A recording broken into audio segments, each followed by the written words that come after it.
Hi folks, it's Kelly again with Homesteading Hints, and today we're going to be talking about strawberries and just kind of give you an overview of how we do strawberries and kind of what we've done. This is actually a 3-year-old patch that we have of strawberries, and as you can see it's pretty thick.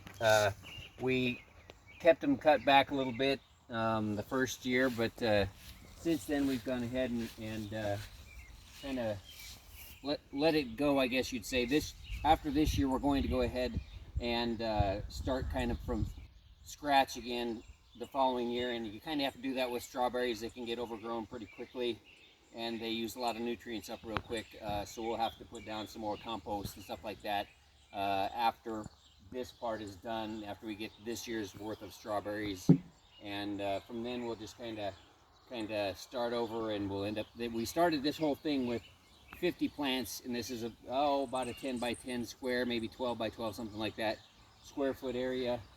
And so we put 50 strawberry plants in it. We got quite a few strawberries the first year, which usually a lot of people don't do that, but ours really did well the first year. The second year, which was last year, we did well, way better even. And this year, as you can see, we've got a ton of them coming on. We've got a few ripe ones in here, but a lot of green ones, and they are just coming on. In fact, we haven't harvested any strawberries yet, so we'll grab a couple of them today, and that will be it for today. But now that they've started changing, we're going to end up with, hopefully, ice cream bucketfuls is usually what we end up with. So I'm going to guess we'll end up with quite a few again. But we went ahead and planted 50, like I said, in here 2 years ago. And you kind of have to revamp the bed, or actually it's been 3 years ago. This is the third season. And we had to revamp again after this year. But I was going to show you a little bit about what we do. Now, if you wanted to continue with the same patch year after year and not have to redo it, you have to kind of keep ahead of the game, which we obviously didn't do. It's sort of taken over. It's kind of nice because it does keep the weeds down pretty good because it's so thick. It's a little bit harder to harvest, and the berries are kind of buried in there, but there's going to be a lot of them again this year. But if you wanted to keep them back, you'll need to keep the runners off of the plant and just continue with the parent plant, and every so often go ahead and put a new parent plant in, which like I said, are going to do this year, and I'll show you a little bit how we do that. We're going to use what we have. And this variety was All-Star, which is one of the more common varieties that are used. There's several early reds, another one that's used. This is a June bearing variety, by the way, which is what we both prefer, my wife and I. And it's because it produces a heavy crop all at one time, which some people don't like. Some people like to extend to an everbearer.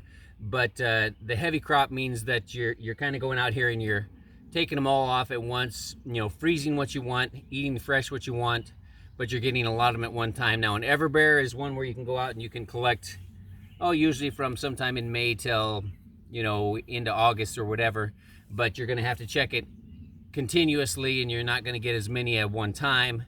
It's good for like patios and stuff like that. People like to go out and just grab a few strawberries off and pop them in their mouth or whatever, or put them in a salad or something like that. But you never get a large batch at one time to where you can do things like pies and stuff unless you have a lot of those. The June bearer obviously produces all at once, and you can use those in all sorts of your whatever pies and jams and all kinds of things like that. So you're working off of a very large amount at one time, which is what we do, and then we're done. But I'll show you what we are planning on doing this year, and we'll do this after we've basically harvested from this year's crop.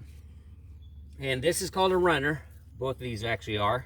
And what I intend to do this year is use this All-Star variety and go ahead and get my new parent plants from the babies for next year.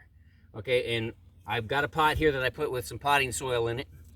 And what we're gonna do, and what I'll have to do, and I'll do with how many ever I want. I don't know if I'm gonna go 50 this year. It may be more like 30 or something like that, and it'll give us a couple more years where it doesn't get too overcrowded, because what you should be doing is cutting back all of these runners after the first and second year to keep the parent plant the one that's producing all your fruit.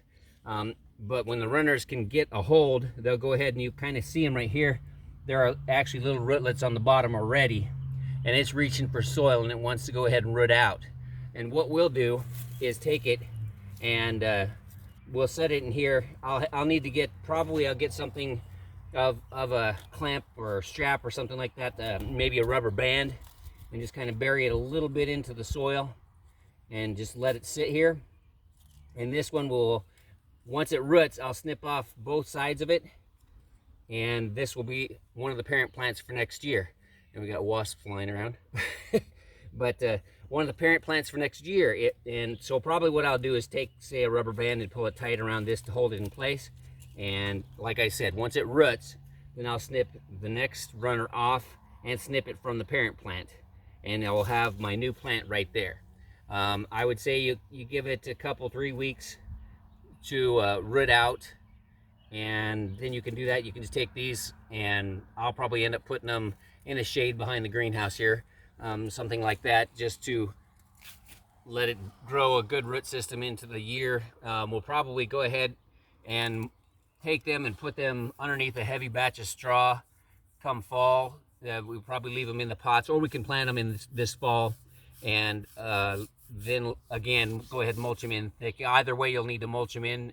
They don't have a deep root system, and the crowns sit up pretty high, so you have to be careful they don't freeze off. What we did last year, and actually did not do it this year, was go ahead and once this died off, we mulched the whole thing with straw, and it kind of kept those roots and the rootlets all kind of, you know, a little bit warmer, and we didn't have any issue with die off. But this year I let it go just to see what it would do, and as you can see, we really didn't need to do anything with it. It's still growing quite heavily, and actually very thick. So they're good plants, and it's doing real well for us. Next year we'll take a hit on the amount. Either way we would, if we let this go, it would take a hit as well, because it would be cut back to the point, either it's cut back to the point where we start over, or it's going to be over thick, and a lot of those parent plants are starting to get a little bit older where they don't produce as much because they're on their third year, or actually technically it'd be their fourth year, but they will then start to kind of just get tired and worn out. So that's what we're going to do with these runners, is give us some new plants for next year. Now, if you want to, I mean, I would still recommend pulling everything out after 3 or 4 years and starting over. If you don't want to do what we're going to do, then just go ahead and order, you know, the X number of plants for replacement for the following year, and go ahead and pull all these back out again this fall. I would take it all out, then I would compost everything in, then plant new again in the spring. You can plant also in the fall, so you can go either way on that. But in the spring, you kind of have to be careful you don't get hit with a freeze again. But in the fall, a lot of times you have to be careful of the same thing. Plus, your root system may not be quite as good in the fall to survive any cold temperatures through the winter. So that's why I kind of like to do most of that in the spring, which is why I'll probably keep it in the pots, and we'll probably just mulch it in heavy with straw and leave it there, and then plant it in the spring. So it's a fairly, strawberries are a good plant because they're a perennial. You don't have to replant them, but they do get tired very easily, and they do overwhelm whatever it is. As you can see, whatever area you have, they're going to overwhelm it and make it huge, and sometimes a little bit difficult even to pick. So, but they are a good crop. I mean, they're delicious, obviously. One of the favorite fruits that I have, and we actually hadn't done strawberries even before we did this one 3 years ago. So it's pretty good for the first turnout for us, and I think we've done a decent job. As you can see too, we've got rhubarb in the back here.